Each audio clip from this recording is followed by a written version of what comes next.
شهر وحدت گفتن که نام فامیلی پسرتون چی؟ گفتم که خیلی محمد جان شیرزاد.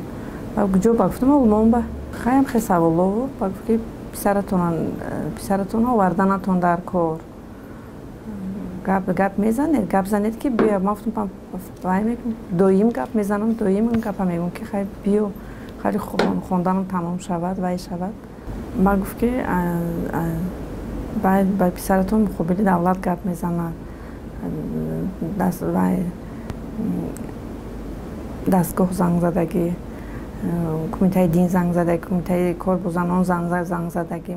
این مادر میگوید برگشتن پسرش را در شرایط فعلی نمیخواهد چون قبلا به او هشدار دادند که در صورت بازگشت فرزندش را زندانی میکنند. سردختر بیمارخانه مرکزی شهر وحدت او را به اتاق کارش دعوت کرده طلب نموده است که عریضه از کار رفتنش را نویسد.